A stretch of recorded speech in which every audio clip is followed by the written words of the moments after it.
Punks vs. Zombies by John Cronshaw. Episode 2. Chapter 7. Tommy looked up, meeting Layla's wide eyes. Without a word, he tilted the screen her way, watching the color drain from her face. She gave a tiny nod, her jaw set with grim determination. Soon, everyone was glued to their phones, sharing panicked whispers and pointed looks. A few people made a beeline for the exit, only to be held back by their bandmates. The urge to flee pulsed through Tommy's veins. "Guys, hang on." He stepped into the center of the chaos. "We can't just run out into the streets blind. We need a plan." Layla appeared at his side. "Tommy's right, it's not safe out there." Her eyes flicked to Micky, who was staring into space, disconnected from the panic around him. "We should barricade the place," Tommy said. "Turn it into a stronghold, block the doors and windows with anything we can move." There were nods and murmurs of assent. People sprang into action, shifting amps and drum kits, piling up chairs and tables. The doors were sealed off with finality, but it did little to shut out the harsh reality now crashing down upon them. Someone pulled up a live news feed on their phone. Men and women huddled around the tiny screen, a dozen heads craned together. On the cracked display, scenes of unthinkable violence played out in real time, just miles away. Berkeley was burning. Tommy stood transfixed on the images, the weight of responsibility bowing his shoulders. He thought of Neve, of the 2-year-old son awaiting his return. He might never see their faces again. Swallowing hard, he steeled himself. What came next? He didn't know. But he'd be damned if he didn't do everything in his power to get back to them. He took a deep breath and turned to face the group, his bandmates and the others looking to him expectantly. "All right, listen up. I know everyone's scared, believe me, I am too." He met their eyes one by one, his own fear reflected back. "We've got to stick together, watch each other's backs, conserve food and water, take shifts keeping watch. We've got the numbers and resources to ride this out for a while." He glanced at the barricaded entrance. "As long as we lay low, don't draw attention, we might just be okay." A petite girl with a ruby-red mohawk spoke up. "But for how long? We can't stay cooped up here forever." He raked a hand through his hair. "I don't know. All I know is we need to be smart, make a plan. We'll figure the rest out as we go." A tense silence settled over the room. Then Layla stepped forward. "Tommy's right. We look out for each other now, y'all hear? Ain't no zombies gonna mess with a bunch of punks like us." A ripple of laughter broke the tension. As the group dispersed, Layla sidled up beside Tommy, worry etching her face. "Where's Micky?" "I'll find him. You help the others divvy up supplies and take guard duty." Layla gave his arm a squeeze. As he moved through the room, he caught glimpses of the news footage still playing on various phones. Each image was like a punch to the gut. This was really happening. He found Micky huddled behind a stack of amps, pale and trembling. His pupils were dilated, hands scratching at his arms. Tommy crouched down beside him. "Micky, hey, look at me." Micky lifted his head slowly. "I ain't gonna make it, man. I need some plez like now." Tommy gripped his shoulder. "You're stronger than your cravings. We're gonna get you through this." Even as he said the words, he wondered if he was telling the truth. He helped Micky to his feet, keeping a firm hold on his arm as he swayed. His skin was cold and clammy. "Come on, let's get you some water and something to eat."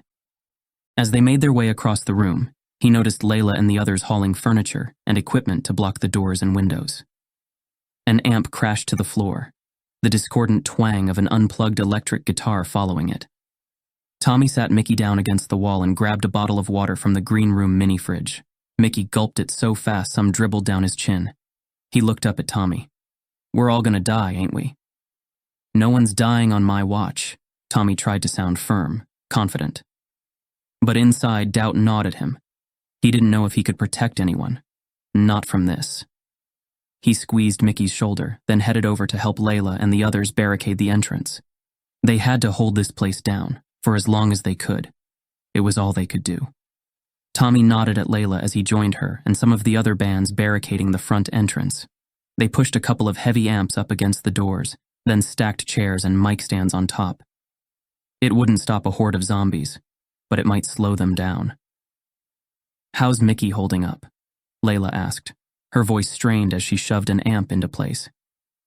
He's freaked out. We all are. Tommy rubbed his chin. Once we get this barricaded, we should do a supply check. Take inventory of what we've got here to survive on. Layla opened her mouth to respond when a shriek pierced the air. They both snapped their heads towards the sound. On the small backstage TV, a shaky video showed absolute chaos on the streets of San Francisco.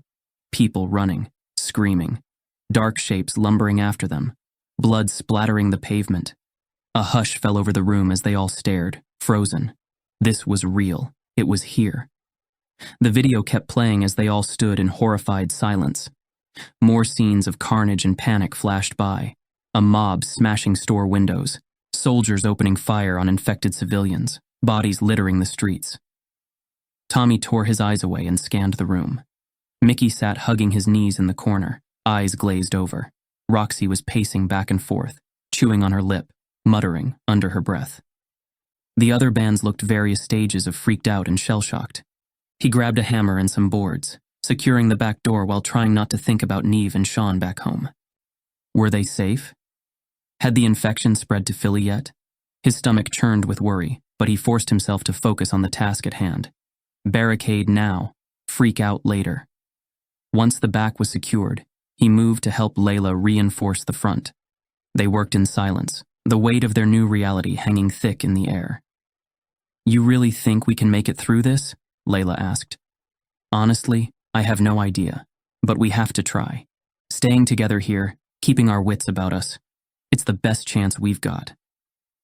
Layla nodded, hammering another board across the door. Well, I'm with you either way.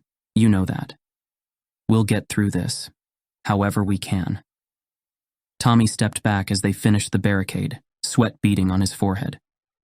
The gravity of their situation sat like a stone in his gut, but the work gave him purpose, kept the panic at bay. He almost laughed at the absurdity of it all, but one look at Micky's pale, sweaty face killed any humor he felt. The bloke was in bad shape already, and this chaos wasn't helping. Hey, Tommy said, gripping Micky's shoulder. Just stay close to me, all right? We're gonna be okay. Micky nodded, eyes wide and fearful.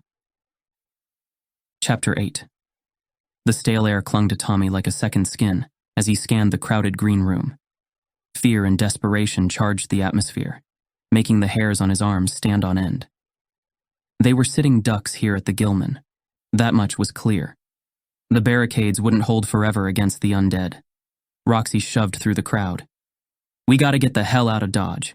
She jabbed a finger at the boarded-up windows. Let's grab the vans and get on the road. The Bay Area's swarming with those things, and it's only gonna get worse if we stick around. Murmurs of agreement rippled through the room. Even Zero nodded, his face grim. You sure that's smart? Tommy asked. We got no idea what it's like out there. Maybe better to stay put. Layla moved to his side, uncertainty clouding her eyes. Time's wasting, Tommy boy, Micky said, with a hollow laugh. He looked dreadful, face gaunt and pale, dark circles under his eyes. Tommy wanted to argue, to make them see reason, but the tide had already turned against him. With a sigh, he hoisted his guitar case. His fingers hesitated on the door handle. Guitars, amps, merch boxes, and duffel bags cluttered the hallway as everyone scrambled to pack up their belongings. Tommy caught Zero's eye as the latter heaved a couple of bass drums toward the back door. Zero shot him a tense grin that didn't reach his eyes. Grab anything useful, yeah? No telling when we'll restock. Tommy scanned the room for anything that might increase their chances of survival out there. A glint from the corner bar caught his attention. An untouched bottle of Jameson. He quickly snatched it up, feeling the weight of the full liter in his hand. Closing his eyes, he set the whiskey back down and crammed a couple of water bottles into his backpack, along with some t-shirts and a dog-eared copy of Kerouac's On the Road. If these were his last hours on Earth, he wanted a few familiar comforts close by. He swung his pack over his shoulder and headed outside to where the vans were parked. Most of the gear was already loaded up, although a few band members were still scrambling with last-minute items. A drumstick clattered to the pavement.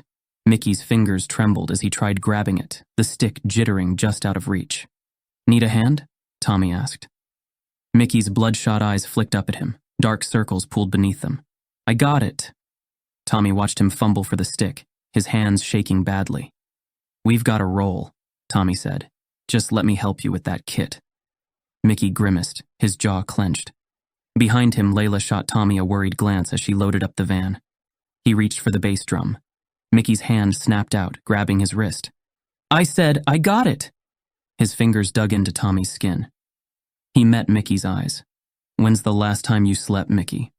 He dropped Tommy's wrist, turning away. Leave it, man. Or shut up? How bad are the cravings? Micky whirled, face twisted in anger. You don't know. Guys, Layla appeared between them. Fight later, survive now, we need to move. Micky scowled but stayed silent. They finished packing up, the drums thudding heavily into the van. Layla slammed the back doors shut. Tommy sidled up next to her. You doing okay? She glanced at him, lips pursed. As okay as any of us can be right now. I just hope we have enough fuel and food to get us far from here. He nodded. Me too. She offered him a weak smile. Well, guess we're committed now. He smiled back. Let's get this show on the road. Roxy hopped into the driver's seat of the lead van. Tommy slid open the side door of their van and climbed in next to Layla. Micky was already sprawled across the back seat, eyes closed. You good? Tommy asked. Micky mumbled something incoherent. Layla gave him a knowing look as she started the engine. Here we go. The van lurched forward, following the others. As they pulled out of the parking lot, he took one last look at 924 Gilman Street. Who knew if they'd ever be back here? Where they were even going now was still uncertain. Chapter 9. They drove in tense silence for a while, trailing behind Roxy and Zero's vans in the dark. Tommy fiddled with the radio, but got nothing but static. Layla passed him her phone and gestured for him to plug it in and secure it on the dashboard. Call Roxy. The ringing tone pulsed through the van's speakers. Yeah, Roxy said. So what's the plan? We'll take the 580 towards the Central Valley. Should be safer out there. Tommy wasn't convinced. The highway was sure to be a nightmare. But before he could object, Layla shot him a look that said, not now. He slumped back with a sigh, bracing himself for the long road ahead. Running off into the unknown seemed reckless, but Roxy was right about one thing. Staying put was getting riskier by the minute. Layla ended the call and turned to him. You think this is the right call? He shook his head. No, not at all. But it's not like we had much choice. Up ahead, the street was vacant, save for the occasional shambling figure in the distance. A toppled streetlight jutted across the asphalt like a felled tree. Any idea where we're even headed? Layla shrugged one shoulder. Your guess is as good as mine, but we stick together and I guess we'll figure the rest out on the go. He knew she hated acting without a plan. But for now, aimless momentum was all they had to go on. He kept his eyes glued to the road, trying to ignore the creeping dread in his gut. Tommy took a deep breath and focused on the dark stretch of road ahead, illuminated only by the van's dim headlights. Just yesterday, they were gearing up for a show at 924 Gilman Street, high on the pre-gig rush that comes before taking the stage. Now they were fleeing from the place they'd dreamed of playing for years. He knew they didn't have a choice. Berkeley had become increasingly dangerous by the hour, those things swarming everywhere, drawn by the chaos. Perhaps Roxy was right. Staying put at the venue would have been suicidal. Yet, part of him questioned the decision. Were they just delaying the inevitable? Tommy glanced over at Layla. Her forehead was creased with worry, her eyes fixed on the road. You hanging in there? Layla exhaled shakily. Trying to. This is insane, he finished for her. She nodded. What if we've made a mistake? What if it's not better out here? It's too late to turn back now. We'll figure this out, we have to. Layla didn't look convinced, but didn't argue. They drove on in tense silence, the van's rumbling engine, and the occasional moan from Micky in the back, the only sounds. How's the gear holding up back there? Layla sniffed. The way things are going, I'm not sure how useful guitars and a drum kit will be in the goddamn zombie apocalypse. Hey, you never know. Nothing like a protest song to lift spirits during the end times, eh? If you break into Kumbaya, I'm throwing you and your guitar out the window. Micky twisted around, his eyes ablaze. Would you two shut up already? In case you haven't noticed, the world is ending here. Have some goddamn respect. We know, man. Tommy raised his hands. And we're going to get through this, okay? All of us. But we're just having a joke. Keep the spirits up. They drove on in silence. The streets were choked with abandoned cars, smoke rising in the distance. Screams and gunshots echoed through the empty buildings looming around them. Tommy's eyes stayed fixed on the road, but his mind wandered. He thought back to the early days when it was just him and Micky playing in his mum's garage. Micky had been a force of nature behind the kit, and Tommy had fed off that energy. Then drugs came into the picture, pulling Micky down a rabbit hole. Tommy glanced at Micky, his pale, clammy skin and bloodshot eyes revealing the extent of his troubles. How you holding up? I'm okay, man. Bull crap, Layla snapped. You're not okay, talk to us. Tommy watched as Micky groaned, his face glistening with sweat. What do you want me to say? I messed up, but I'm gonna get clean. Just please don't kick me out of the band. We're not kicking you out, Tommy said, but you need professional help. No clinics, they'll lock me up. That's not an option anymore, Layla said. Your habit has gone too far. Tommy nodded. We'll find a way that keeps us together, but you can't do this alone, and you can't do it on the road. Micky looked down, shaking. After a long pause, he looked up. Okay, if we get back to Philly, I'll do whatever it takes. Layla dodged abandoned cars and panicked pedestrians. She winced when a mob spilled across an intersection ahead. A cyclist swerved suddenly in front of the van. Layla slammed the brakes, the tires screeching as they slid to a halt, just inches away from a collision. Get off the road, dickhead. Layla shoved the van back into gear. They continued, one intersection at a time. All they could do was keep moving. Reaching the outskirts of Berkeley, the knot in Tommy's chest loosened slightly. The streets were clearer, but the path ahead was filled with unknowns. The van's engine roared as they hurtled down the streets. Micky's cries of pain echoed through the vehicle, and Tommy's heart ached, knowing he could do little to alleviate his friend's suffering. Talk to me, Micky, Tommy said. Tell me about playing your first show. Remember how pumped we were? A flicker of recognition crossed Micky's feverish eyes. Yeah, the place was... I smashed the drums. So hard. He chuckled weakly. Thought my hands would bleed. But you kept playing, Layla said. You were amazing. The crowd loved you. Micky managed a weak smile. Hell yeah, we killed it. His energy soon faded, his face twisting in pain once again. Tommy gripped the arm of his seat as they zoomed through the streets. The van fishtailed around another overturned car, its alarm blaring, its lights still flashing. The clock tower loomed ahead, resembling a massive tombstone. Zombies. Layla pointed as a mob of stumbling figures emerged from behind the stone columns. How are we supposed to get through that? Tommy sat straight. We'll wreck the van. Layla slammed the brakes, causing Micky to tumble off the back seat. We make a path.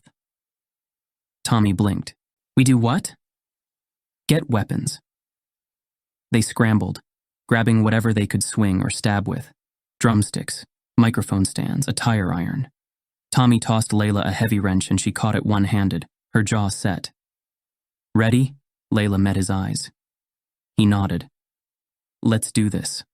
Layla flung open the side door and leapt out, tire iron arcing through the air to crush the first zombie's skull.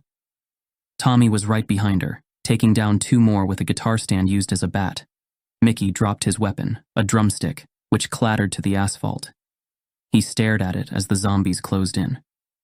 Zero from Anarchy's Child appeared beside Tommy, wielding a bass guitar like a battle axe, his bandmates helping to push back the undead. Members of the Furious Minx joined in, clearing a path through the mob. Back inside, everyone, Roxy pointed to the vans. Go, go, go. Tommy clambered back inside. Layla slammed her foot down on the gas, speeding away. Her hands clenched the wheel tight. Micky sat slumped in the back, staring at his shaking hands. That was too close, Layla said. You nearly died out there. Sorry, Micky said. We can't have weak links. You need to focus. I know, Micky said. I'll do better. Layla glanced back at him. Make sure you do. There's no room for any more screw-ups, you understand me? Micky nodded. I said I'm sorry. Geez. To be continued. Thanks for listening. Please subscribe so you don't miss the next episode of Punks vs. Zombies. If you're enjoying the story, please take a moment to leave a positive review on your podcast app.